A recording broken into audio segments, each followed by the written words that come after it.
Netflix will be $1,000 before the end of the year. Mark my word.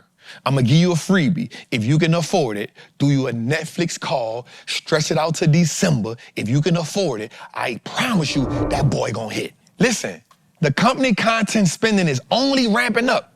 Listen, Netflix plans to invest $18 billion in content this year with 11% jump.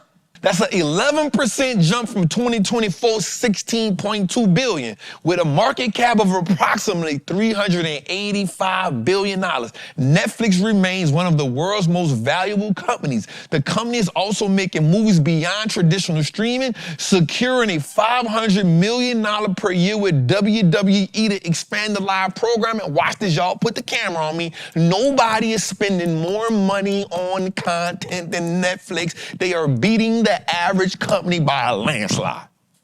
They beating the average company by a landslide. Oh, look at that, man. I didn't even know it. The thing at 1,000 right now. Okay, watch this. I'm gonna hit y'all with something. I'm gonna go further on y'all. Netflix 52-week high is 1,064. It's $1,150 stock by the end of the year. Here's one reason why. It is not tariff affected.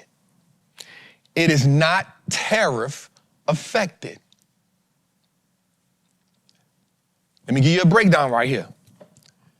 There's only going to be 3 companies that come to top tier experience. The average person is going to have 3 streaming platforms, including YouTube. The dope part about YouTube is YouTube actually has more watch time than Netflix. Come on, I'm on fire. Y'all gonna sit here at 10:30 tonight. Next, Netflix, Amazon Prime, and the average person gonna pick whatever they want. The reason why Amazon Prime is number 2 is because you gotta look at the business model. The business model is not actually Amazon Prime for movies. The business model is actually Amazon Prime for next day deliveries. You get movies as a byproduct. So they add that on. It's a bolt-on business that they actually make money from that they actually don't have to promote. Come on. We talking business model right here.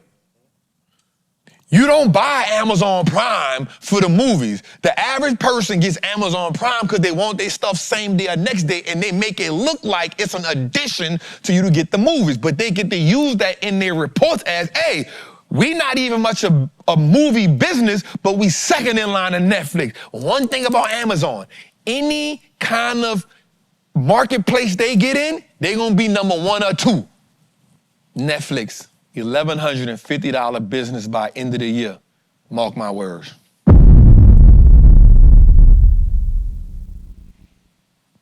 Free game.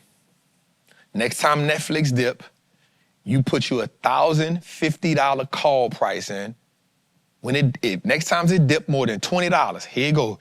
Next time it dips more than $20, you put your strike price in for $120, $130, $140. You stretch it out to December if you can afford it. Don't go shorter than that because you still got to deal with the break that's going to happen in April 2nd. You still got to deal with the break that's going to happen in the summertime. And you still got to deal with September. You stretch that thing out, it's going to ease its way up. Watch me. I gave you that one for free. The next play that I missed, we got into it a little late, but we still got into it. Go back to the, we're going to just work this down Recession portfolio. Go back to Recession portfolio right quick. So we got in the NVIDIA 120 call. We've been in this play right here. This June call, I'm not going to lie, I'm kind of sweating that call because NVIDIA just don't want to move. Right? NVIDIA has been in the same, as of now, NVIDIA has a net zero movement. It is the exact same price it was in June 2024. So for 6 months, this stock literally is in the same spot. That does got me kind of pissed off. Because why? There's no reason for it. The stock, everybody and their mama are buying chips from these people. These people are, they literally do not have competition.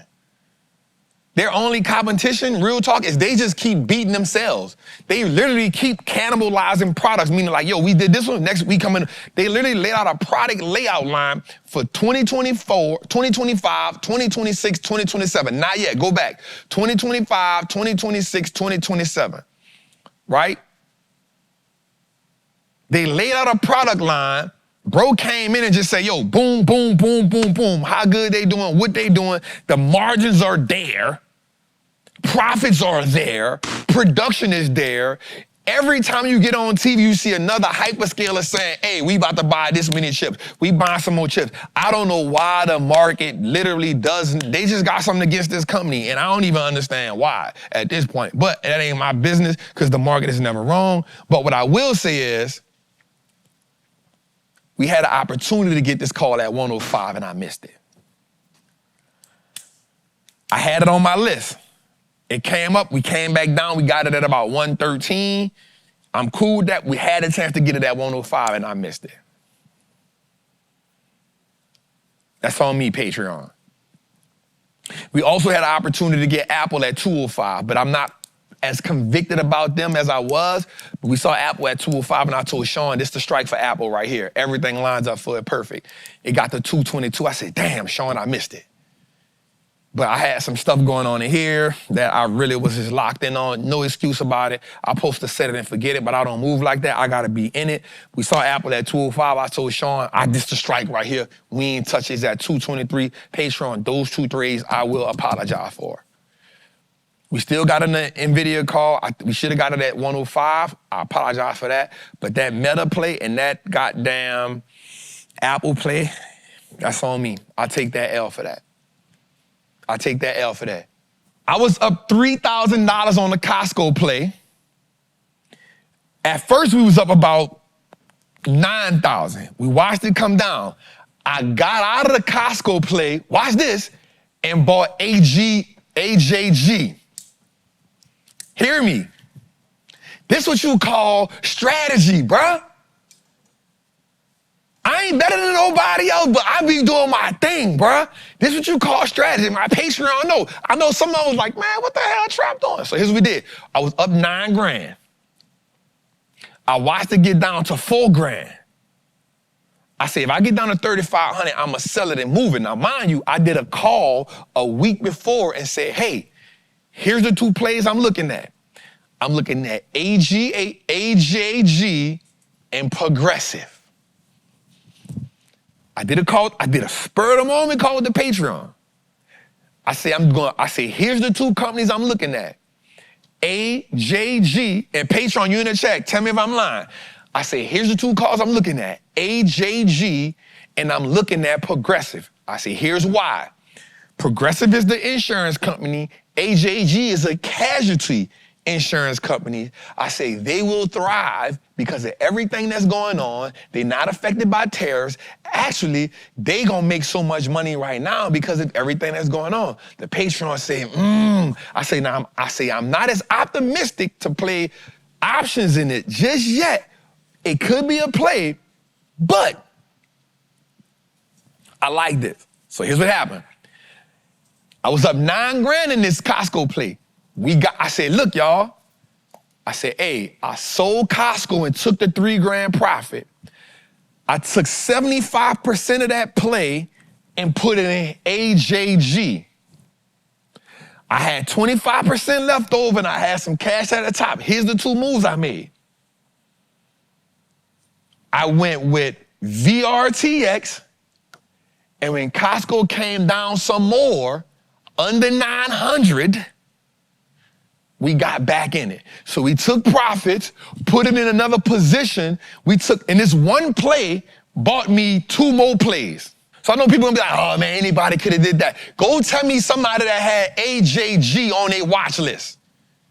Mind you, VRTX, we've been running with this play for 2 years. I was just waiting for an opportunity to get back in. It's just been running since the beginning of the year.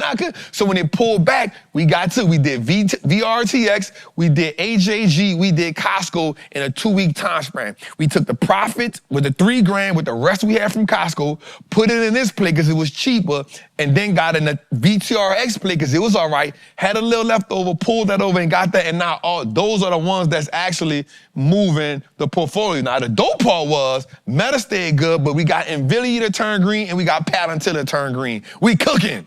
And one of the things we'll do is we'll turn profits into positions. So we don't panic, we position, we turn profit into pivot. We take profits to pivot into a position. Ooh, there we go. There we go. We don't panic, we position, and we take profits to pivot into position. Oh, that's cold-blooded, boy. That's cold-blooded, bro. That's cold-blooded, that dog.